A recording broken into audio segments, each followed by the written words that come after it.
they will lead, and what may happen may not be favorable to everybody. So we remaining Kano State censorship, but this is a recommendation to Kano State classification board. We know that they are not restricted to film, restricted to music.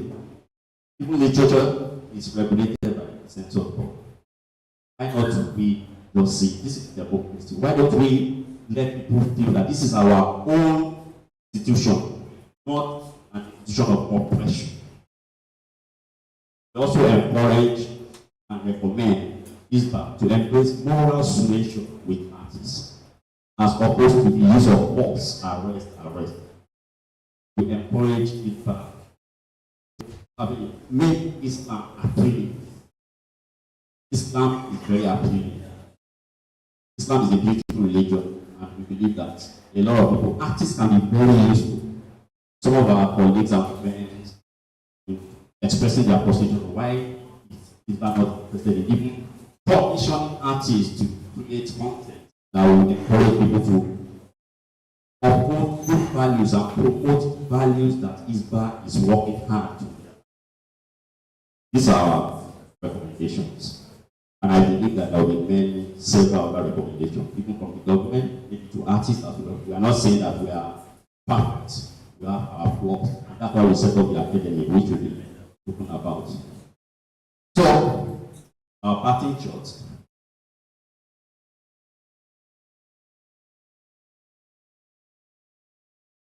So, our parting shot. The new generation of artists in Nigeria, not only in Nigeria, across the continent of Africa, as you can see from Burkina Faso, they are talented, they are creative, and they are becoming more conscious politically to resist oppression. So if you shut them down in Kano, you go to Lagos. You silence them in Lagos, they go to London. They don't get visa to go to London. Their works are on the internet. We're in the digital age. And they can be consumed and accessed on the streets of Paris, in Dubai, in New York, Washington, D.C., all over the world. So, what are we shutting down really? And I want to leave you with a message from the Afrobeat legend, Fela Anikulapo Kuti, that the truth can never die. You see, when you are revolutionary and you talk the truth, people will come and slap you down. Then you talk the truth again, they lock you in jail. Then when you are very strong and you talk again, they may kill you, they may even burn your house down. They burnt my house down at home. Now, when they burn my house finish, some friends who are very, Africans know they are very afraid of life. Hey, fella, yourself, don't talk truth again. You see, they come and tell you not to say the truth again. Then I tell them, I say, they never hear anything at all. Then go hear, pansa pansa. Pansa pansa means they will hear more and more and more until they can hear no more, because the truth can never die. Yeah. Let's appreciate the African legend. The truth can never die. And on that note, I got a special signal and request. So we would like to pray your indulgence as the presentation was going on. The Executive Secretary of the Kano State Censorship Board walked in, and I would like Dr. Phil to formally recognize him.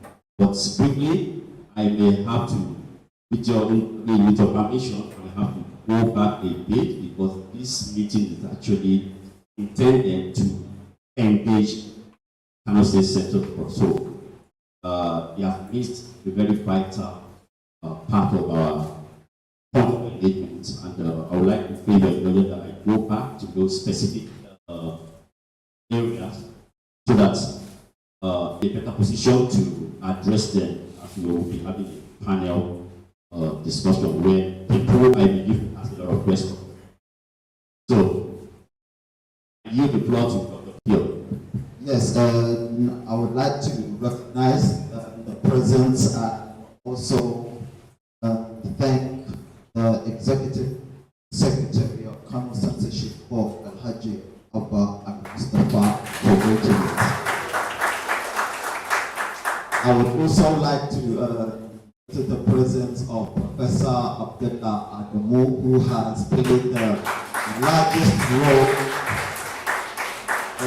And 20 years ago, when I first came to Kano as an artist, Professor Abdullah Adamu has been our backbone and has given us support. I know many artists here can testify to that. If Professor Abdullah Adamu has supported your artistic freedom, please, a round of applause for him. I would also like to recognize the presence of Hassan HBS of Reflex Media, who has also given his support to many artists and encouraged us, despite all of the hurdles and all of the obstacles, to push forward and use our art as a form of social change. So I think I will give the floor back, I'll give the mic back to our Executive Secretary so he can quickly do a recap on behalf of the Executive Secretary. So please, we beg your indulgence and we'll go through a brief recap on his behalf. Thank you very much, Dr. Pio. We are very honored to have the Executive Secretary of the Central Court in our meeting. Appreciate your presence. And before I proceed with the recap, I also like to thank formally the presidents of our partners from all the way from Washington, D.C. Principal Honor, the manager for Africa, National Endowment for Democracy, our very good partners. Please, a round of applause for this. Is accompanied by Jude, who is also an official of National Endowment for Democracy. Thank you very much for your presence. So, I quickly go back to issues, benefit of allowing socially conscious artists. And this is specifically intended for the audience of Executive Secretary of Kano State other participants. Highlighted civic education, how allowing artists, socially and politically conscious artists, to be freedom to address their civic responsibilities, to carry out their civic responsibility of educating citizens, their right to information, ensuring an open and democratic government. And of course, all these are easier because artistic expression appeal to emotion. It makes it easier for people to consume and digest. So it is impossible to address or to shape or to advance democracy without artistic freedom. Many people are not familiar with the concept of artistic freedom, and we define it in line with UNESCO's official definition, which is freedom to imagine, create, and distribute diverse cultural expression, free of governmental censorship, political interference, or the pressures of non-state actors. This is on the one hand the artist and the artistic expression. On the other hand, the audience, the right of all citizens to have access to these works and the essentiality for them for their well-being in society. This is the officially accepted definition of artistic domain, to which Nigeria is a party. Nigeria is a party to the 2005 Convention on the Protection and Promotion of the Diversity of Cultural Expressions. Nigeria is a very prominent signatory to that issue. However, there have been challenges. The challenges are enormous. Not only in Nigeria, not only in Kano, all over Africa that challenges. And we use this image to describe the nature of the challenges. Okay? Our artistic expression, our music that are critical, that challenge status quo, are held on crutches, tied at the base so they can't move. They are restricted. It's an organization that monitors and promotes artistic expression, promotes artistic freedom, and advocates against restriction and censorship. We received 207 complaints, 1,539 media reports monitored, 56 cases specifically on artistic freedom. In Nigeria alone, within just 17 months, we've had direct intervention and action on 15 cases through our campaign, legal assistance, filing of complaint with National Human Rights Commission. And I think it's important to disclose that 80% of these cases in Nigeria are from Kano. Unfortunately, that's why we're here today. And we are honored that we have this opportunity to interact. So, this, some of the stuff, I mean, there are so many of them, but the time doesn't permit us to be exhaustive, but we just want to use two. This is 2019, but the impact of the punishment is still being felt because the artists are not able to recover the experience from the challenges, from the brutality that they experienced. Yes, artists as a citizen of Kano protested through music, and we believe that music, artistic expression, one of the most peaceful ways of protesting. And peaceful protest, peaceful protest, one of the fundamental rights of a citizen in a democracy.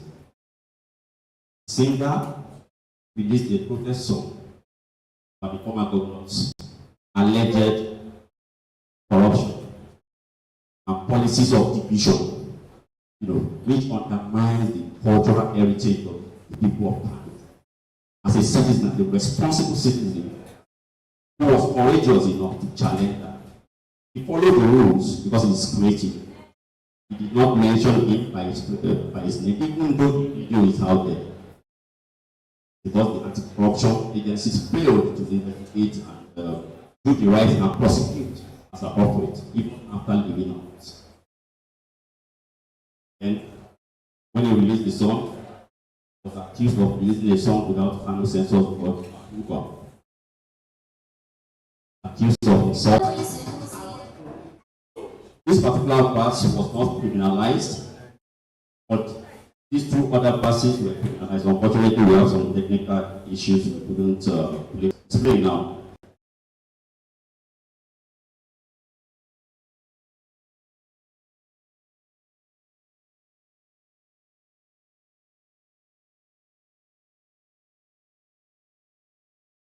So, these are the lyrics of the verse, two verses that were criminalized.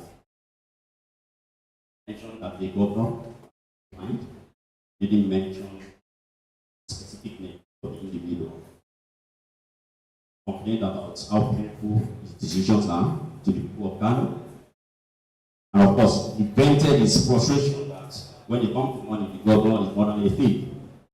Yes, if he had said, Mr. So, is more than a thief, that would have probably qualified as defamation. We don't think defamation should be criminalized. Defamation should be a civil offense where whoever feels offended can go to court and sue the artist. Yes, we don't think that is bad.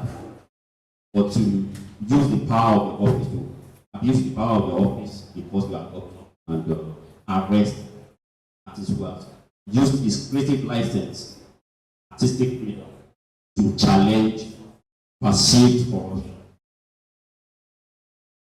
So, also have this case which is very recent in April during the summer celebration after the last Ramadan, where G Fresh were Al-Quran arrested for allegedly reciting the Holy Quran incorrectly. He felt that it was the missed opportunity for Islam to utilize the very influential figure of the artistic community to change people's attitude. Unfortunately, we are not sure if Islam representative Islam would have been great to really have a better understanding of the offense.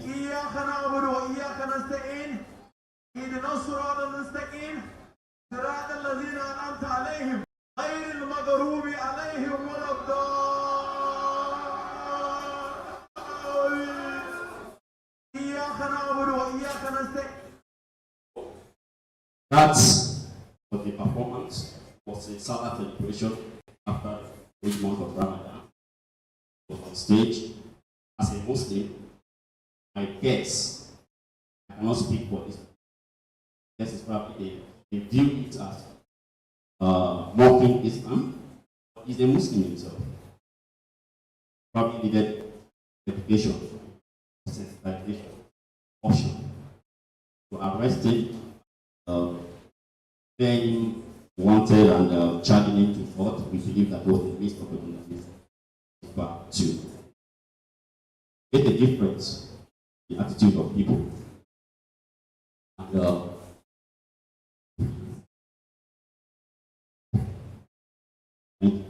so to round up, we just want the authorities take a cue from experiencing the lesson from Burkina Faso that when excessive restriction at home became too much, movement in Burkina Faso, then the music was the welcome, the citizens moved, and the president eventually was forced to resign and flee the country. We are not, but when people approach to the wall, things like that happen.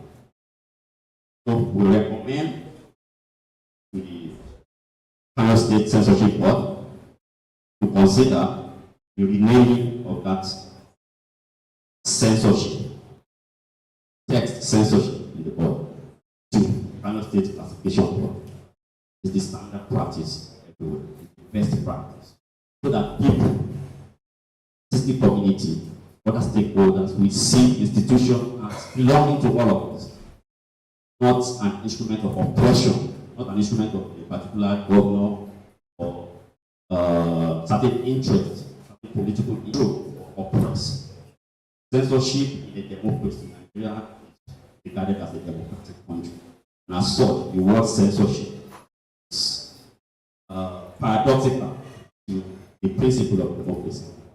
So we encourage classification so that it can be law and order, but not censorship. So we are recommending, and I believe that the executive secretary will have to say regarding that. We also encourage people to embrace moral suasion. Artists are supposed to be used of force. And of course, our parting shot is when people are shut down, when people are silent, and for instance, when artists are shut down, they will go to Lagos.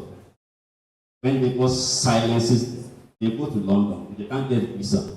Their works are on the internet and in the digital age and can be accessed by people from all over the world. We have the. You see, when you are revolutionary and you talk the truth, people will come and slap you down. Then you talk the truth again, they lock you in jail. Then when you are very strong and you talk again, they may kill you, they may even burn your house down. Like they burnt my house down at home.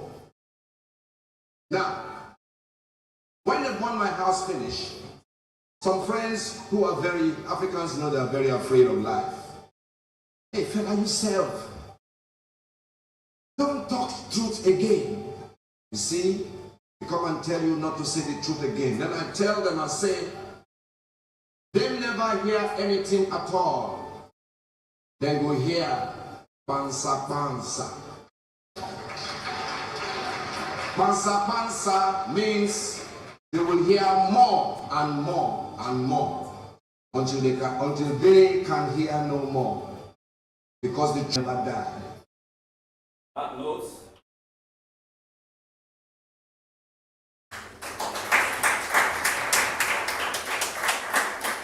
We would like to thank the executive producer of Unchained Vibes for repeating his presentation twice. We would also like to thank you for your patience for going through it again. I would now like to give the Executive Secretary, Kano Censorship Board, and Haji Abba Al-Mustafa the opportunity to come and address us. Please, a round of applause.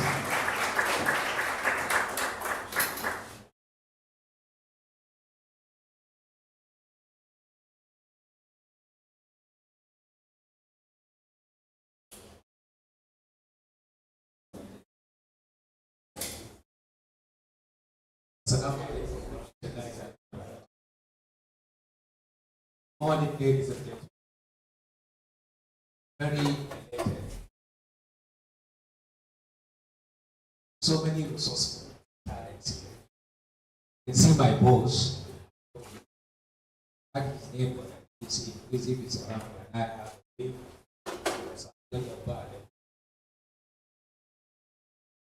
just over here, please. Oh, I saw him. Thank you for coming, sir. Please, can you allow me to read my speech? Thank you. Distinguished esteemed colleagues, respected stakeholders, members of the press, ladies and gentlemen. It is with great honor and sense of responsibility that I stand before you today on this important meeting organized by Unchained Vibes Africa. The Freedom Vibes Kano Stakeholders Forum 2024 to speak about the Kano State Censorship Board, an institution that has been at the forefront of upholding the moral and cultural values of our society since its inception.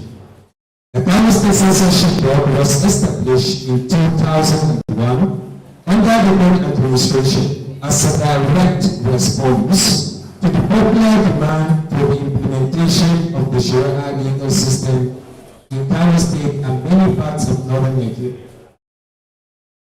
The creation of the board reflected the collective will of our people to ensure that the content consumed by our public align with the ethical, religious, and cultural norms of our community. As one of the key parastatals under the Ministry of Information and Internal Affairs, the board has been entrusted with several critical responsibilities. Chief among them is the duty to filter and regulate any form of media, whether it be video, audio, literature, or content shared via the internet. These materials, which are produced or distributed within our state, must be examined and censored before being released for public consumption. This is not only to preserve the sanctity of our values, but also to safeguard the minds of our youth and ensure a harmonious society.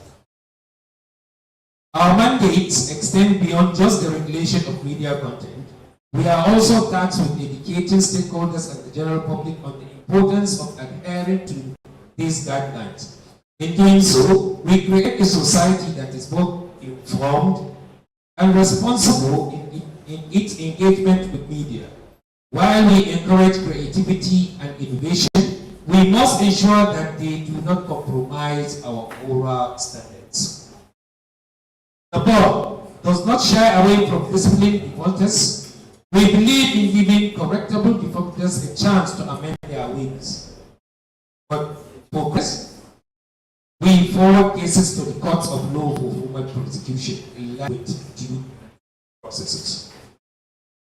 Over the years, the board has grown from strength to strength, achieving remarkable success in its major operational areas.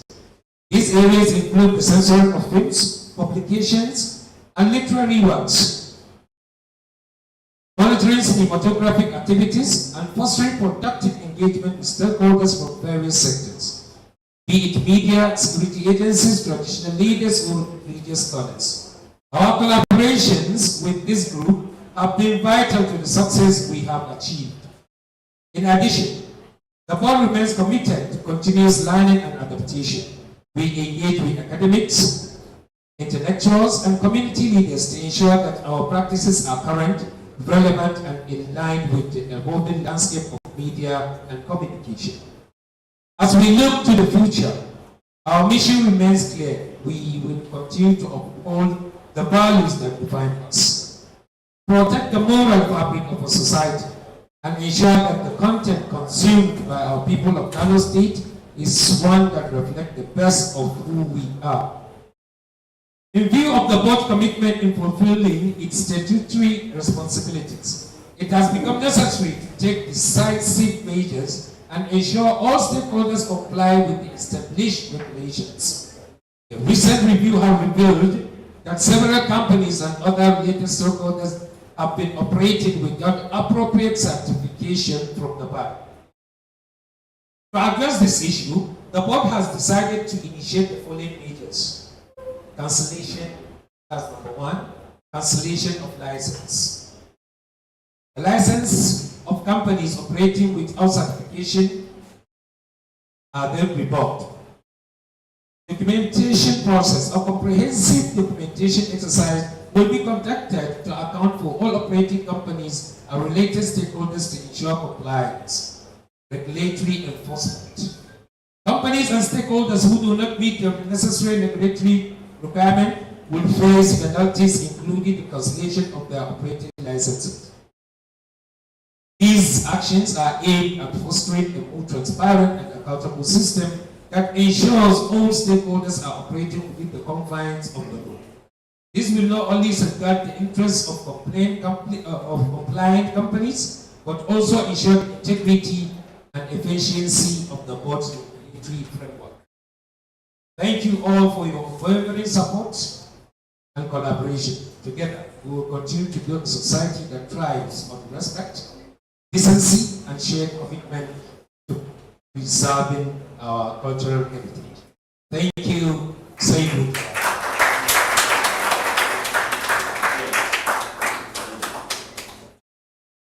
I think the message is well. Is it? I see more of attacks and defense. Thank you once more for giving me this opportunity.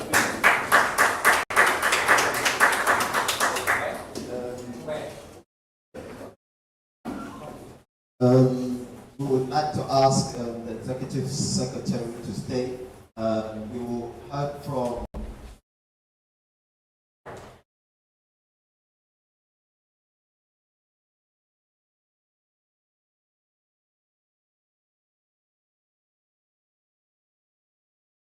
as I was saying, we have heard from government agencies, and we would also like to call Professor Abdullah Adamu to maybe say a few words on behalf of the artistic community. And we are asking them to stay on the stage so that as stakeholders here, we will have a Q&A.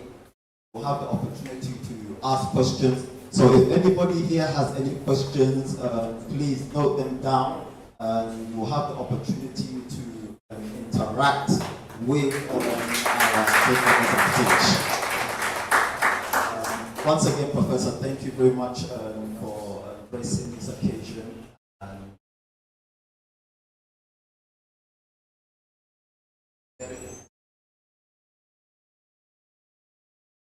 أعوذ بالله من الشيطان الرجيم بسم الله الرحمن الرحيم وصلى الله على نبي الكريم. When Saif asked me to come here, I wasn't really sure what he wanted me to do, what he wants me to say. But I have a lot to say. Don't short people talk too much. I have a lot to say. And I'm happy with the direction of the discussion. I am an ethnomusicologist. I look at music in its cultural context. I personally, on a personal level, I like music, all genres. I listen to it a lot.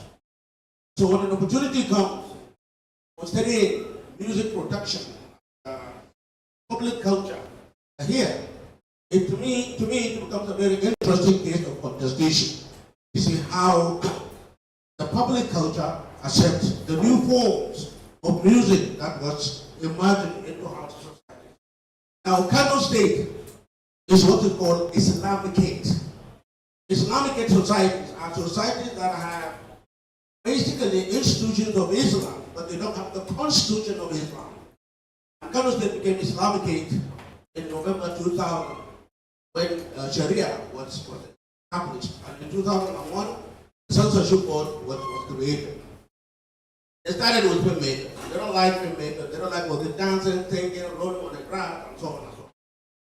But the fundamental issue of the Islamic culture in Kano, but one word, just one word. If you delete that word, everything will be okay.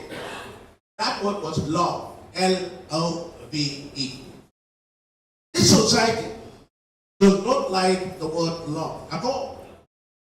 And the writers were writing about love. The filmmakers were making films about love. And the society doesn't like it.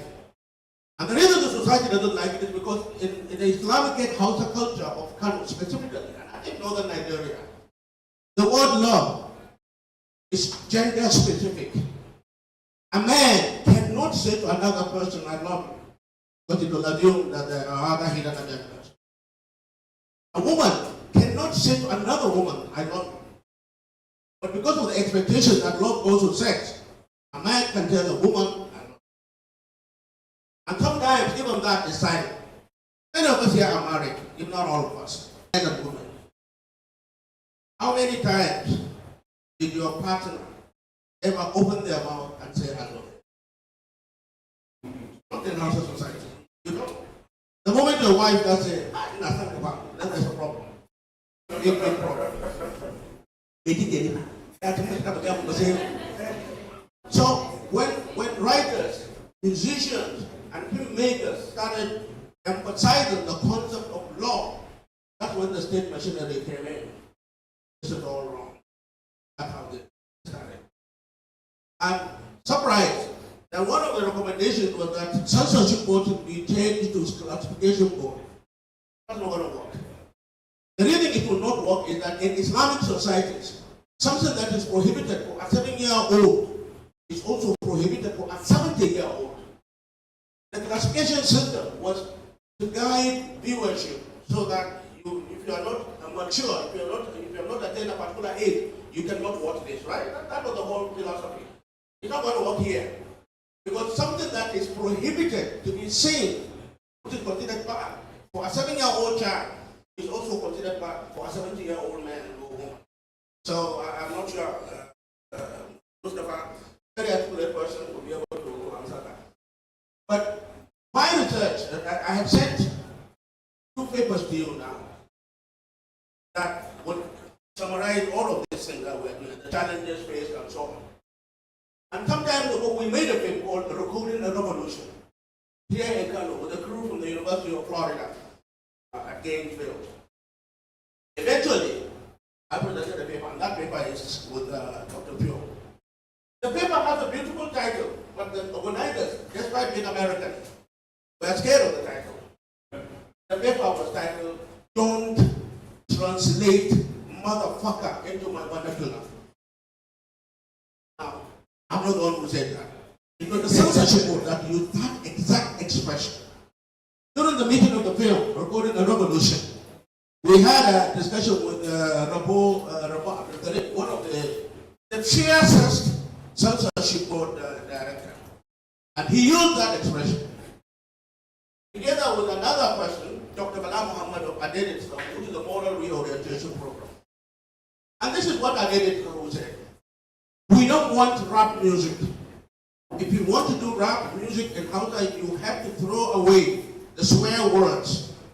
You have to throw away the baggy trousers.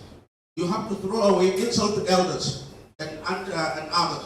You have to throw away the drug culture. Muhammad said. And later on, Al-Rabab al-Karim said, the content is what matters. Free of vulgar, free of immorality, free of obscenity. Don't translate motherfucker into my vernacular because it is abusive, castigating every member of the society. So you see, this is where the problem lies.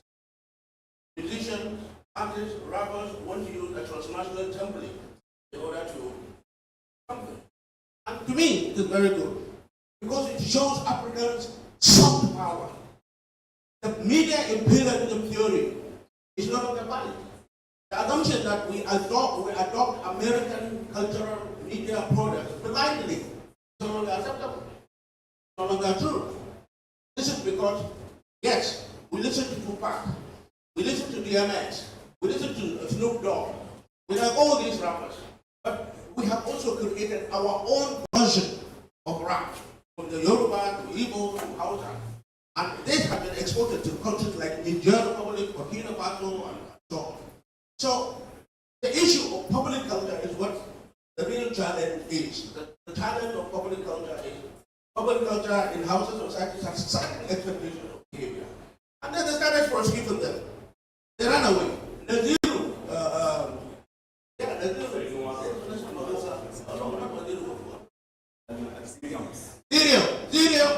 was one of my mentees. He was prosecuted. They ran away first to Abuja.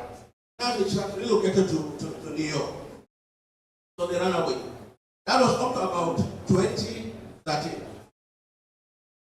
Then from 2013, they became free. Totally, absolutely free of censorship. They discovered the internet. They discovered that they can say whatever they want to say and put it on YouTube. They can say whatever they want to say and put it on all these music streaming sites, and you cannot control them because you don't know where they are.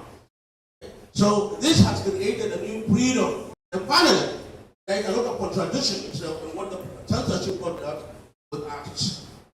If you do things that the censorship board doesn't like politically, arrested. Bin Allah was arrested, not because he did something bad, but because his album, which he released in was smuggled to Kano.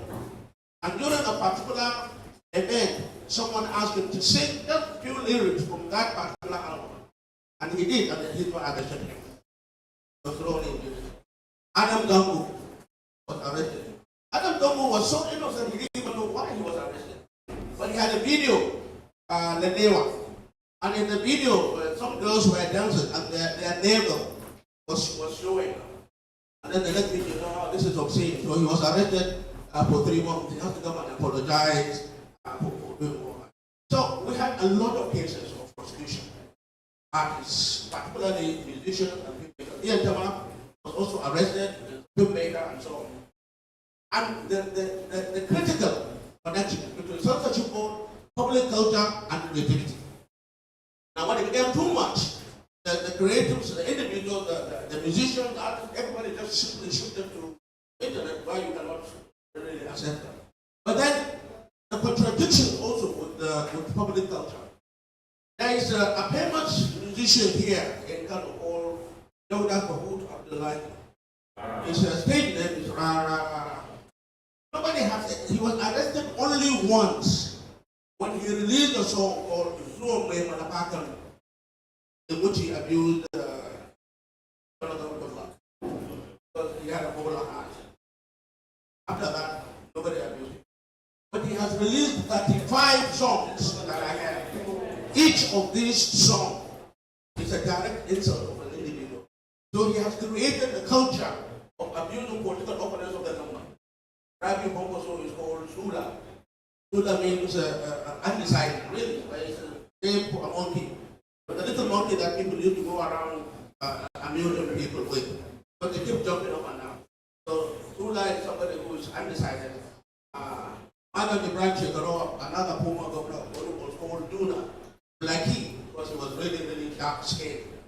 So he had all these names for political opponents. Nobody had ever arrested him.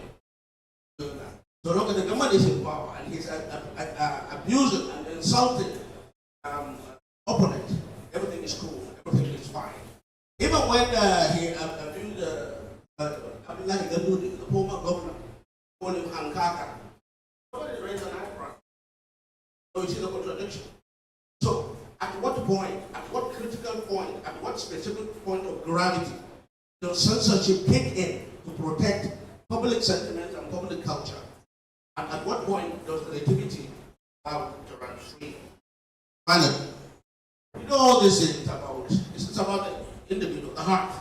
What about the force of morality? Right now, the Facebook page of his God has been hacked and hijacked by photographers. So there you have Madam Amin Dora.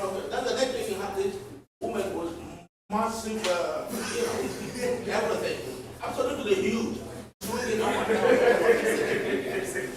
That's the Hizbah. So the Director General of Hizbah was appealing to anybody who knows how to unhack Facebook, to please unhack their page. But the thing is, it's already done. There is nothing they can do. So public culture respects certain boundaries, and they are entrusted by the Hizbah board as well as by the censorship. This thing will always be there. Even the United States, they have a censorship board. That's why when the Hays Code was introduced in Hollywood, by 60s it was outdated, and so they have to change to a classification system. That was in Hollywood. This is PG-13, this is PG-15, or whatever it is, but not in an Islamic culture like this. Because no matter what you do, you're going to this program. I ran into a lot of problems myself with the public culture. I was accused of being the enemy within. I was accused of promoting immorality.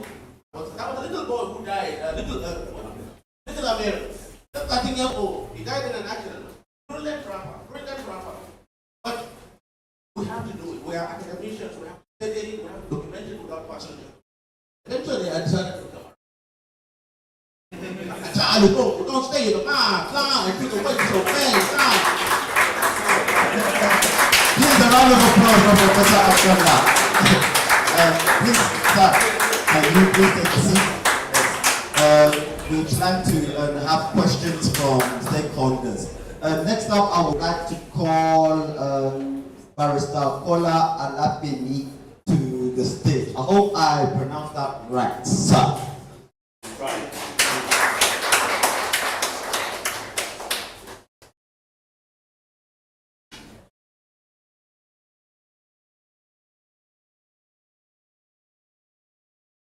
Morning, everyone. It's nice to be here. The last couple of years, we've been very Susan. That would be the perfect opportunity. His name is Abdullah Gandhi, former governor of Kano State. He was caught on camera stuffing US dollars into his Barbarica, and he was put out there, and some artists made fun of him and decided to clamp down on them, sending them to prison, criminalizing free speech. If you want to challenge it, go to court. Sue them for defamation under the civil rules. Don't use the state laws and powers to challenge people who are creating satire or parody. If you don't want anybody to say anything bad about you, don't steal money and don't be caught on camera. If you are caught on camera, then live with it instead of cracking down on people. Another case which is very important was the case of two TikTokers in Kano. Unique Peking. I met with him a couple of days ago and I spoke with him. Good, he greeted me this morning. So the gentleman has a huge following on TikTok, 1.2 million followers. It's very influential. And they made a video. I was in the States when AY got in touch. We scrambled our legal team and they came to court, but they couldn't have access to this young gentleman. There were two of them. And now this is where the problem lies. The families were being intimidated. And the mom said, I don't want any trouble with government. I don't want any trouble with government. I just want my children back home. And the lawyer who was representing them convinced them to plead guilty. And if you plead guilty, the judge is going to discharge you and everything is going to go away. Guess what? It didn't go away. They were still kept there for about 5 years. They were fined 20,000 naira. They were given 20 lashes of the cane, which is a violation of Section 34 of the Constitution of the Federal Republic of Nigeria on the right to dignity. It's a violation of international laws which we have signed up to. So I look forward to a robust discussion with our strategic partners and our allies in Kano. As I said, I won't go too much long. But I want to send a special message to our friends in the artistic industry. Fear no more. We are assembling a crack team, a legal team to protect you. Artistic freedom will be guaranteed. Thank you. Thank you very much. That was Barrister Kola Alapeni with his own take. Now we will be going to questions and answers. So we have another microphone. We have the 3 panelists on stage. If any of the stakeholders present would like to ask questions or would like further clarifications on some of the subjects that were discussed, or maybe you would like to also add your contribution, the floor is open for anybody. If you raise your hands, I would have the mic handed over to you. So start off with one of our actions.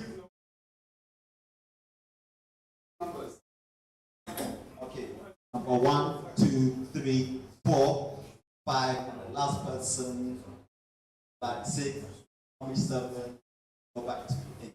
So if I get the numbers wrong, please bear with me, but hopefully I've mapped them out.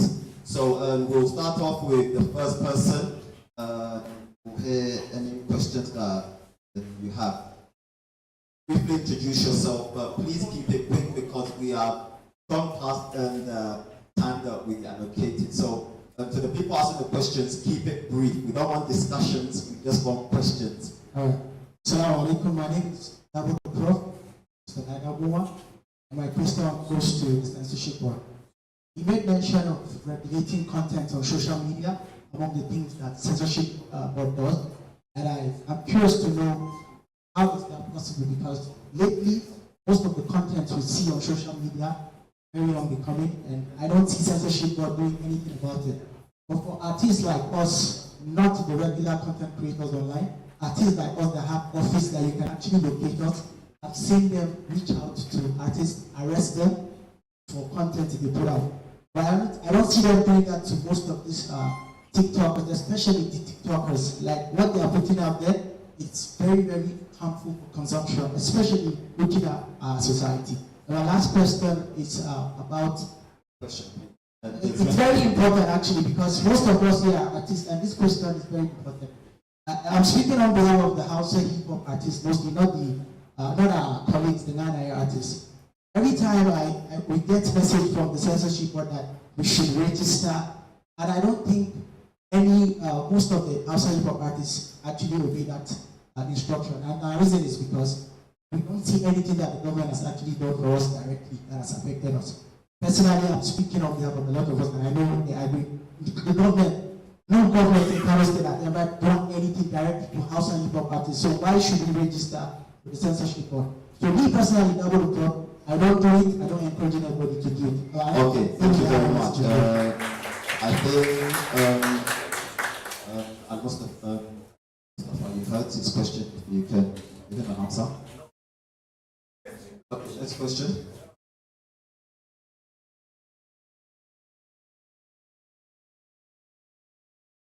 My name is Abdul Mumin, journalist.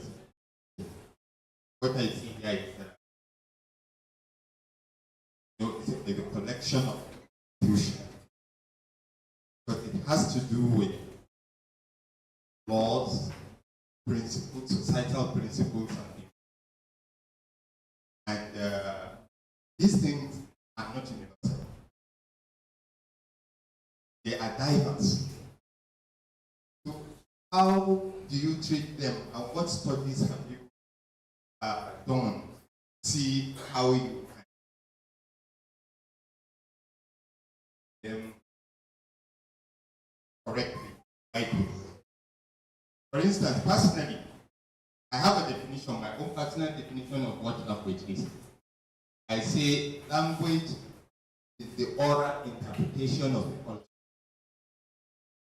That is why you have words in some languages that you don't, because they don't relate to that culture.